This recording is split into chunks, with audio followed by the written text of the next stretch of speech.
It's true, ain't it? She was out there, wasn't she? She was out at that clinic they made from the store. I had to go there, Billy protested. I was getting sick to my stomach and my head always hurt. I didn't know who the nurse was going to be. She touched you everywhere, didn't she, Billy? No. And I'll bet you liked it, too. No! They began pushing him, poking him, trying to get him to react, emboldened by his anguish, "Stop it!" and awkward attempts to defend himself. Their focus and excitement intensified with each passing moment, and then all four boys pressed around him so tightly that I could no longer make him out between their bodies. Billy's cries and the excited shouts of the boys who surrounded him were noticed by kids on other parts of the playground, who began to rush over to watch. Then, out of the corner of my eye, I saw a large adult figure come around the side of the building. It was Mr. Garrett. He must have been on recess duty that day, and he came whipping around the corner faster than I'd known an adult could move. A couple of the newcomers shouted out, "Run!" and the boys who cornered Billy all scattered, like flushed birds who fly in no particular direction in their desperate attempt to escape. Even Billy took off, as panicked as all the others. "Hey," yelled Mr. Garrett, grabbing this way and that, but the boys slipped through his grasp. "Hey, you're going to hear about this later." He turned toward the bench where Billy had been, looking at me for a moment, then looking back. And then, right after our eyes met, we both saw something else. One boy who hadn't gotten away. He was sprawled out on the pavement in front of the bench, and it looked like he tripped on the thick link chain that secured it to the playground. He pushed himself up into a sitting position, and I saw that it was Kevin Watson. His black hair was falling over into his eyes, and he was trying to catch his breath. Kevin pulled down the sleeve of his jacket and looked at his forearm. There was a large red scrape, and seeing this, he promptly began to cry. It looked bad. A deep scrape, maybe 4 inches long, blood running down his arm, bits of dirt and rock pressed into the open flesh. When Mr. Garrett saw this, he gave up on the other boys and came rushing to Kevin's side. He knelt down on one knee and placed a hand on Kevin's shoulder. "Are you all right, young man? Let me take a look at that," he said. "No!" Kevin cried out, flinching from his touch. I'm fine. Leave me alone." And there was something other than pain in his voice. What it sounded like was fear.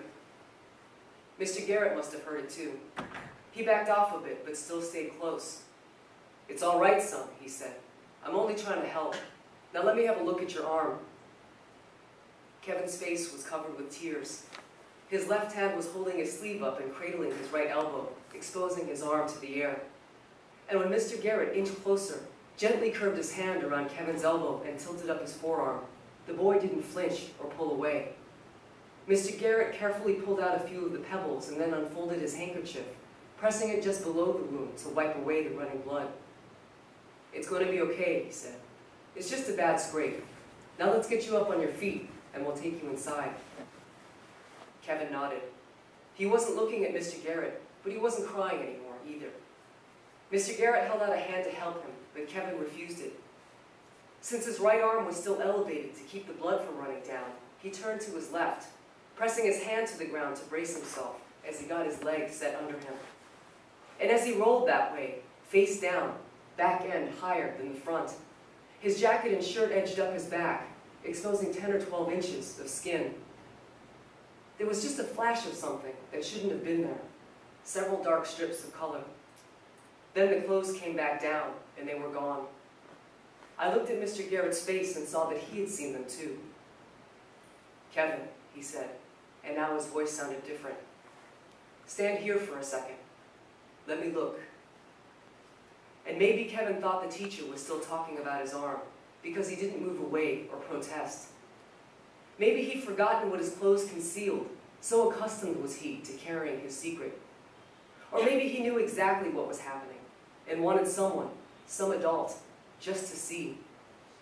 When Mr. Garrett lifted the back of the jacket again, what he uncovered was a network of dark, thin marks, some just an inch or two long, some the entire width of Kevin's back. Many of them were long-heeled, hardened, and raised. They looked like a game of pickup sticks affixed to his flesh. But some were fresh, scabbed over, or still open, oozing tiny spots of red. I did not see how the blood hadn't soaked through his shirt. I did not see how he could lean back in his chair. Kevin had turned away from me so I couldn't see his face, but I saw Mr. Garrett's. When he let go of the jacket and straightened up, he looked like he was going to cry. The muscles in his cheeks were jumping, and his eyes were pained. When he spoke, it was in a heavy voice I hadn't heard before. "Kevin," he said, "who did this to you?" Now Kevin twisted away and took hold of his arm again. "No one! Leave me alone!" he said, and then he ran away, back across the playground and toward the building. Mr. Garrett stood and watched him for a moment, and I had a sense then that he was taking measure, trying to figure out what to do. He lowered his head and shook it slowly, pressing his lips together. Then he straightened up and walked across the schoolyard.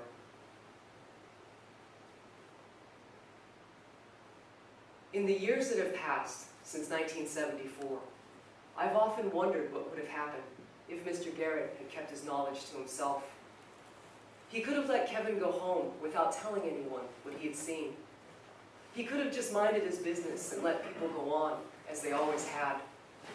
If Mr. Garrett had turned away from what we both saw that morning, it might have stayed a secret forever. For surely, I would never have revealed such troubling information. I would never have said a thing. Thank you.